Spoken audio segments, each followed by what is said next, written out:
नमस्कार, मी अक्षा नमिता प्रशांत नाईक. पहिले तर मला माझ्या अलिबागकरांचं धन्यवाद बोलायचं आहे मला त्या सर्वांना आणि माझ्या दर कार्यकर्त्यांना माझ्यावर एवढा विश्वास ठेवायला एवढ्या कमी वयात. आज ही आपण हिस्ट्री क्रिएट केलेली आहे महाराष्ट्रामधली सर्वात यंगेस्ट नगराध्यक्षाची. ते फक्त आणि फक्त पॉसिबल झालं आहे ते अलिबागकरांमुळे, माझ्या कार्यकर्त्यांमुळे आणि त्यांचं जे प्रेम आहे माझ्यावर, माझ्या वडिलांवर प्रशांत नाईक आणि माझ्या आईवर स्वर्गवासी नमिता प्रशांत नाईक, त्याच्यामुळे हे आज होऊ शकलं आहे. ते आहेत म्हणून मी आज ह्या पोझिशनवर उभी राहू शकली आहे आणि एवढ्या भरघोस मतांनी मी निवडून येऊ शकली आहे त्यांच्या प्रेमामुळे. जे लोकांच्या मनात बसलेले आहेत ते आजपर्यंत त्याच्यामुळे. आणि पक्षाचं देखील खूप आभार मला संधी देण्यासाठी आणि माझ्यावर विश्वास ठेवण्यासाठी.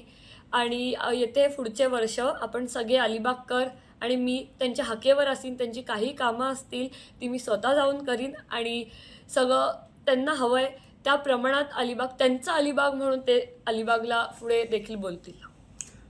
एकूणच आपण आपल्या पिढीचे म्हणजे नाईक घराण्यातल्या 5व्या पिढीचे आपण 6वे नगराध्यक्ष उमेदवार आहेत. गेली 40 वर्ष सत्ता आपल्याकडे होती तरीही विकास कामं अद्याप जनतेने वारंवार आपल्यावर विश्वास दाखवला आहे. आपल्या घराण्याचं ते योगदान आहे की जनता आपल्यावर वारंवार आपल्या घरावर विश्वास दाखवतो.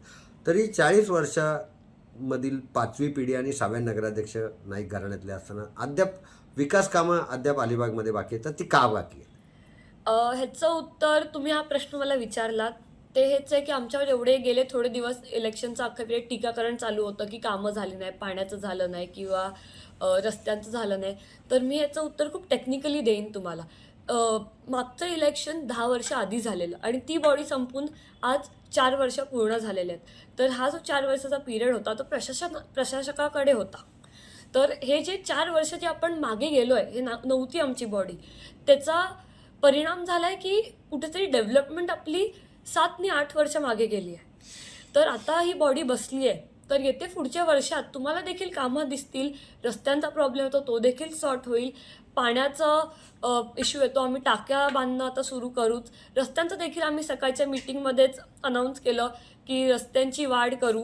आमच्या अलिबागच्या 10 वर्षाआधी एवढे टुरिझम नव्हते येते. आता गेल्या थोड्या वर्षात हे टुरिझम वाढलेलं आहे. म्हणून आम्हाला आता गरज लागते ती रस्त्यांची किंवा सगळे काही. ते आता पुढच्या वर्षांच्या ते पूर्ण होईलच. आणि हा जो प्रश्न खूप लोक बोलतात की खूप काम आहे नाही झालं. तर तो प्रश्न मी लोकांना एवढंच सांगेन की शेका पक्षाला नाही, प्रशासकाला विचारा तुम्ही हे 4 वर्षात कामं का नाही झाले. जेव्हा बॉडी त्यांची होती, जेव्हा प्रशासक ते होते, सगळं त्यांच्या हातात होतं, ते कामं का नाही झाले. तर हे प्रश्न विचारायचे योग्य पर्सन म्हणजे प्रशासक असतील, शेतकरी कामगार पक्ष नाही. कारण त्याच्यावर बोलायचं आपलं स्पोर्ट्स कॉम्प्लेक्स आहे जे ऑलमोस्ट 95% रेडी आहे. त्याचं आता आपण ओपनिंग करूत. ते दर अलिबाग करायला त्याच्यात सर्वात पहिली प्रायोरिटी असेल. त्यांना हवं आहे तेव्हा मनसोक्त घेऊ शकतात ते तिकडे.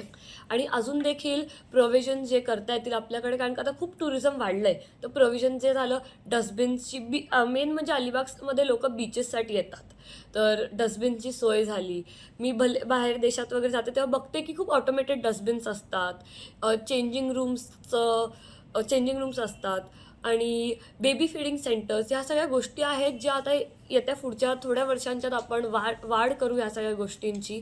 म्हणजे ह्या गोष्टींमुळे अलिबागमध्ये येणाऱ्या टुरिस्टनासुद्धा फायदा होईल आणि अलिबागकरांनासुद्धा फायदा होईल ह्याचा. अलिबाग साफ ठेवायला आणि अलिबागचं नाव अशा जागेवर पोचवायला की सगळ्यांच्या मनात अलिबाग ही अशी जागा म्हणून राहील की साफ, सुंदर आणि कधीही त्यांना वाटेल तेव्हा असं होईल की अलिबाग म्हणजे त्यांना घरच्यासारखं वाटेल. त्यांच्या जे पण टुरिस्ट येतात त्यांना की अलिबागची लोकं एवढी आपुलकीने घेतात, एवढं चांगलं आहे अलिबाग, एवढं साफ ठेवलेलं आहे, तर आपण अलिबागला जाऊ.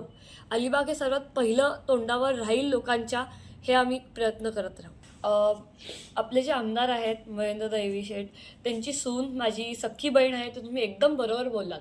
पण आम्ही ह्या लाईनवर चालतो की पॉलिटिक्स आणि घरचे संबंध 2 वेगळे ठेवतो. कामाच्या गोष्टी ऑफिसमध्ये होतात, घरचे संबंध घरी राहतात, आम्ही ते मिक्स करत नाही.